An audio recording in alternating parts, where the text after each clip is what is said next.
많은 분량을 자랑하는 애니메이션을 20분 안에 다 본다. 이름하여 20분 안짝 애니. 오늘 다룰 작품은 디즈니에서 만든 마지막 정통 셀 애니메이션으로 한스 크리스티안 안데르센의 동화가 원작이지만 원작의 새드 엔딩과 달리 디즈니식으로 즐겁게 스토리를 풀어내어 디즈니가 르네상스를 맞이하게 해준 작품 인어공주입니다. 본 영상은 인어공주 한국어 더빙판을 기준으로 제작되었음을 알립니다. 돌고래들이 뛰노는 평화로운 바다에 커다란 배 한 척이 등장하고 그 배에서는 뱃사람들의 고기잡이가 한창이었는데 트라이튼 임금님 기분이 썩 좋으신가 봅니다요. 트라이튼 임금? 인어족의 임금님입죠. 함께 항해하던 왕자 에릭은 뱃사람들에게 인어족에 대한 이야기를 듣게 되고 한 뱃사람이 잡은 고기를 놓쳐 그 고기가 바닷속으로 돌아가며 인어족의 나라 아틀란티카가 등장합니다. 아틀란티카에서는 왕의 비서이자 작곡가인 세바스찬의 주최로 7공주의 음악회가 열리고 공주들의 아버지인 트라이튼 왕은 공주들 중 목소리가 가장 아름답기로 소문난 막내 에리얼의 데뷔 무대를 기대하고 있었는데 특히 귀염둥이 막내 에리얼이 그렇지. 예, 에리얼 공주님 목소리가 가장 아름다우시죠. 그러나 에리얼의 모습은 온데간데 없고 음악회는 도중에 엉망이 되며 트라이튼은 화가 단단히 납니다. 이 소란의 주인공인 에리얼은 친구 플라운더와 함께 자신의 취미인 인간의 물건 수집에 나섰는데 둘은 한 난파선을 발견하여 그 배 안에서 인간들이 사용하던 포크와 파이프 담배를 발견합니다. 너 지금까지 이렇게 훌륭하고 멋진 것들을 본 일이 있니? 이게 뭔지 알고 싶어. 발견한 물건의 사용처를 궁금해하던 에리얼과 플라운더는 갑작스런 상어의 공격에 재빨리 배에서 탈출하고 에리얼은 유일한 지상 친구의 스커트를 만나 오늘 수집한 물건들에 대해 물어보는데 와, 이건 특별해. 인간들이 머리를 빗을 때 쓰지. 이건 뭐야? 아, 이거 아주 오래된 옛날 옛적에 너무 심심해서 음악을 만들려고 이걸 발명한 거야. 음악회. 세상에, 난 아빠한테 혼쭐이 날 거야. 음악회가 오늘이었어? 파이프 담배를 아끼라는 스커틀의 말에 에리얼은 그제서야 오늘이 음악회임을 깨달으며 황급히 왕궁으로 향하고 그때 자신의 곰치들인 플로썸과 제썸을 통해 이를 몰래 지켜보는 이가 있었으니 잔치 좋아하는. 그런데 지금 내 꼴이 이게 뭐냐. 모조리 잃어버린 빈 털터리가 됐어.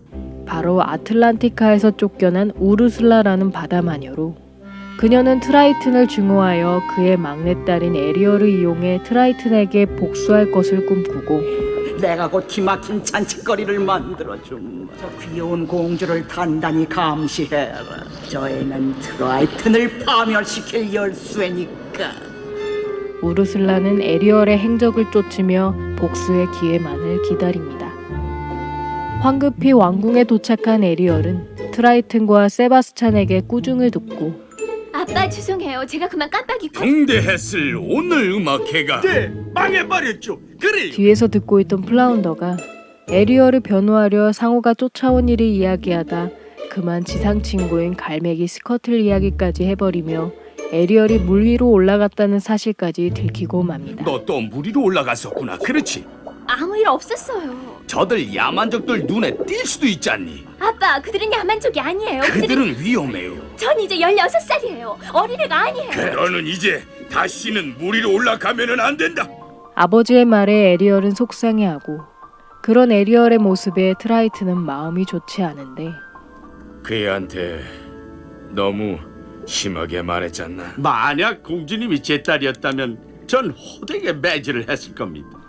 트라이튼은 단호히 말하는 세바스찬을 보며 그를 에리얼의 감시자이자 지도자로 지명하고 세바스찬은 에리얼을 뒤쫓다 에리얼의 수집품들을 모아둔 비밀 장소를 발견하게 됩니다. 아빠는 왜 이해를 못 하시는 걸까? 이렇게 훌륭한 것을 만든 인간들이 나쁠 리 없어. 에리얼은 물 위의 인간 세계를 동경하며 자유롭게 물 위로 갈 수 없는 자신의 처지를 한탄하고 그런 에리얼의 모습을 본 세바스찬은 그녀를 회유하려 하지만 공주님, 여기는 수압이 낮아서 해롭습니다. 돌아갑시다. 그 순간 커다란 그림자가 등장하며 에리얼은 호기심에 물 위로 올라갑니다. 그 그림자는 왕자인 에릭의 생일을 기념하여 항해 중인 배였고 에리얼은 그 배를 몰래 들여다보는데 거기서 에리얼은 에릭에게 첫눈에 반하게 됩니다. 잘생겼어, 그렇지? 온 나라가 왕자님께서 잘 어울리는 신부님과 맺어지시기를 바라죠. 어딘가에 있겠죠. 날 믿어요. 찾아내기만 하면은 난 당장 알 수가 있어요. 번개같이 사로잡을 거야. 그 순간 갑자기 번개와 폭풍우가 들이닥치며 배의 돛이 낙뢰를 맞아 불이 나고 바위를 피하지 못해 많은 사람들이 바다로 떨어지는데 에릭은 선원들과 작은 배에 무사히 올라타지만 애완견 맥스가 탈출하지 못함을 알고 다시 바다로 뛰어듭니다. 에릭은 맥스를 구했으나 자신은 배바닥에 발이 빠져 도망치지 못하던 때 갑자기 폭발이 일어나 그 충격으로 바닷속으로 빠지고 에리얼은 물속으로 가라앉아가는 에릭을 구해줍니다. 이분 죽었어. 자, 봐. 숨을 쉬잖아. 너무 멋있어. 에리얼은 에릭이 살아있음에 기뻐하며 노래를 부르고 에릭은 에리얼의 노래를 들으며 의식을 차리던 때 그의 신하인 그림스비가 찾아오자 에리얼은 급히 모습을 감춥니다. 웬 소녀가 날 구해줬어. 그래, 정말로 아름다운 노래였어. 우리는 이 일을 완벽하게 잊어버려야 해요. 난 조용히 살고 싶으니까. 에리얼은 에릭의 뒷모습을 보며 다음에 다시 만날 것을 기약하고 이를 보고 있던 우르슬라는 에리얼이 사랑에 빠졌다는 사실에 몹시 기뻐합니다. 저 애가 인간을 사랑하게 돼 고집불통에 상사병 걸린 트라이튼의 저 딸애를 내 아담한 뜰한 장식용으로 잡아 넣어야지. 사랑에 빠진 에리얼은 에릭을 다시 만날 것을 계획하고 그런 에리얼을 막기 위해 세바스찬은 바다 및 세상의 장점을 노래하며 그녀를 설득하려 하지만 콩깍지 씌인 에리얼에겐 씨알도 먹히지 않는데 누가 저 아가씨 꼬리를 갯벌바닥에 못질 좀 해줘. 그때 트라이튼이 에리얼이 사랑에 빠졌다는 소식에 세바스찬을 부르고 오, 그 행운의 일왕자가 누구지? 에리얼의 일로 자신을 불렀다는 사실에 세바스찬은 트라이튼이 이미 에리얼이 인간을 사랑하게 된 일을 눈치챘다고 생각하여 모든 일을 솔직히 털어놔 버리는데 내게 무언가 숨기고 있다는 걸 아네. 전 막으려고 애를 썼습니다만 내 말을 안 들으셨어요. 전 인간들 끝엔 훨씬 더 많으라고 했죠. 인간들이라니! 트라이튼은 분노에 에리얼을 찾아 나서고 에리얼은 플라운더가 구해온 에릭의 동상을 보며 기뻐하고 있었는데 그분하고 똑같이 생겼구나. 눈을 보란 말이야. 아빠 전요. 바다 왕국인 어족은 인간과 만나는 게 금지되어 있다. 아빤 그분을 모르잖아요. 그 인간을 알 필요가 없어. 작살로 물고기를 잡아먹는 감정도 없는 것들이란 말이야. 아빠, 전 그분을 사랑해요. 아니, 그는 인간이야. 너는 인어고. 상관없어요. 트라이튼은 에리얼의 대답에 그녀의 모든 수집품들을 파괴해버리고 이에 슬퍼하는 에리얼에게 우르슬라의 부하인 플로썸과 제썸이 다가옵니다. 아가씨를 도와줄 분을 대신해서 왔어요. 울슐라는 위대한 힘이 있지요. 당장 여기서 나가. 날 내버려둬. 단지 방법이 있다는 것뿐이지요. 에리얼은 에릭의 동상 파편을 보다 결국 우르슬라에게 갈 것을 맘먹고 어서 와요. 들어와요, 불쌍한 공주님. 아무도 공주님을 나무랄 순 없지. 왕자님이 워낙 잘생기셨어. 그 방법은 공주님이 어엿한 인간이 되는 길밖에 없어. 3일 동안 공주님이 인간으로 변신할 수 있는 약을 내가 만들어주게. 3일째 되는 날 해가 지기 전에 그 왕자님이 공주를 사랑하게 돼야 해. 그리고 입맞춤 해야 돼. 참 사랑의 입맞춤. 그러나 입맞춤을 못하면 공주는 다시 인어가 돼서 내 것이 되는 거야. 우린 어떤 거래를 할 것인가? 기념으로 작은 거 하나면 돼. 네 목소리, 다신 말도 노래도 끝이야. 우르슬라는 3일 안에 에리얼이 에릭과 사랑의 입맞춤을 하는 것을 인간이 되는 조건으로 에리얼의 목소리와 거래를 제안하고 사랑에 눈먼 에리얼은 이 계약서에 서명을 하고 맙니다.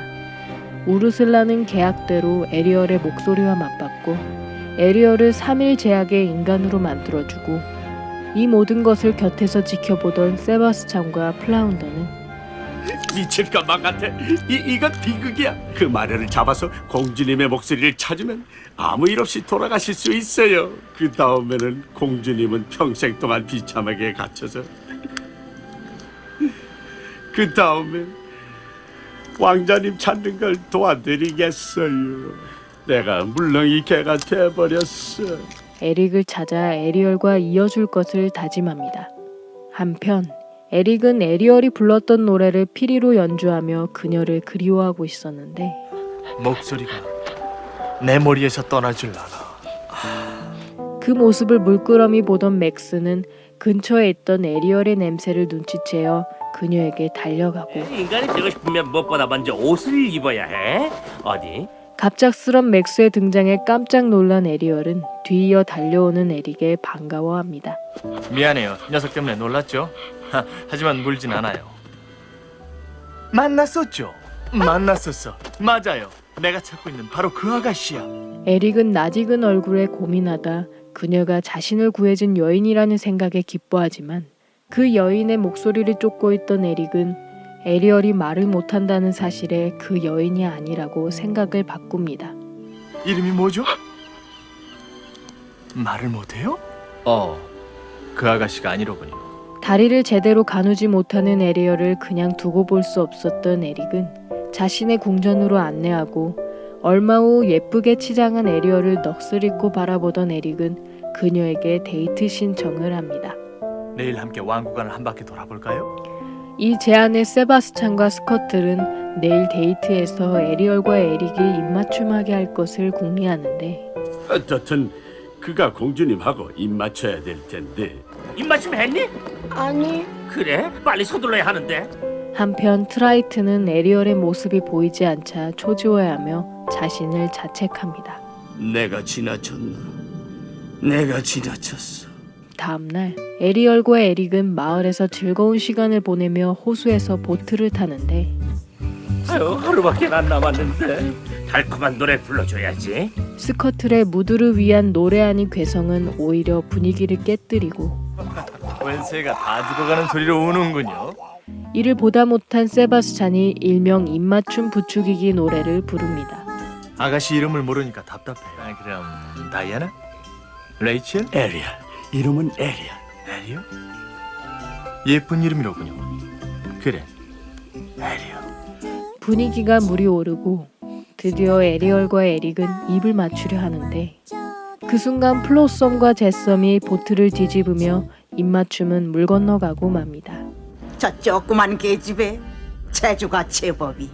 이젠 내가 직접 나서서 해결할 때가 된 것 같고 난 그가 벌레처럼 벌벌 기게 만들고 말 거다. 에릭과 입맞출 뻔한 에리얼을 보며 위기감을 느낀 우르슬라는 마법으로 바네사라는 여인으로 등갑하고 에릭은 그날 밤에도 에리얼의 노래를 피리로 불며 자신을 구해준 그 여인을 생각하지만 에리얼을 사랑하게 된 에릭은 그 여인을 찾는 것을 단념하며 피리를 바다에 던져버립니다. 그때 갑자기 에릭의 귓가에 그 여인의 노랫소리가 들리며 바네사가 등장하고 그녀를 본 에릭은 최면 마법에 걸리고 맙니다. 방금 소식을 들었어. 축하해, 에리얼. 이 나라 왕자님이 오늘 오후에 결혼하신다고 온 마을이 떠들썩한데도. 이따 결혼식 때 만나. 다음날 아침 에릭이 결혼한다는 소식에 에리얼은 에릭이 자신과 결혼한다고 생각하여 기뻐하지만 에릭의 옆에는 다른 여인이 서 있었으니 왕자님이 찾으시던 아가씨가 정말로 살아있었군요. 우린 당장 결혼식을 올리겠어요. 오늘 오후에 올리죠. 신혼여행 배를 대기시키세요. 예. 에리얼은 청천벽력 같은 소리에 충격을 먹고 결혼식에 참석하기 위해 에리얼을 찾아온 스커틀은 신부실에서 에리얼이 아닌 다른 여인이 거울을 보자 우르슬라의 모습이 나타나는 것을 보게 됩니다. 거울을 봤더니 글쎄 마녀가 에리얼 목소리로 노래 부르고 있었어. 왕자님은 에리얼로 둔갑한 바다 마녀와 결혼한단 말이야. 그 여인은 바로 마법으로 변신한 우르슬라였는데 이윽고 결혼식이 열리자 스커틀은 자신의 친구들을 불러 모아 결혼식을 망치기 시작하고 에리얼은 플라운더의 도움으로 바다를 헤엄쳐 결혼식장에 도착합니다. 스커틀과 맥스는 우르슬라의 목에 걸린 목걸이를 떨어뜨려 목걸이의 조개가 깨지게 만드는데 이에 에릭의 체면은 풀리고 에리얼은 조개 속에 있던 목소리를 되찾아 다시 말을 할 수 있게 됩니다. 지금부터 당신이었어. 해리, 말하고 싶었어요.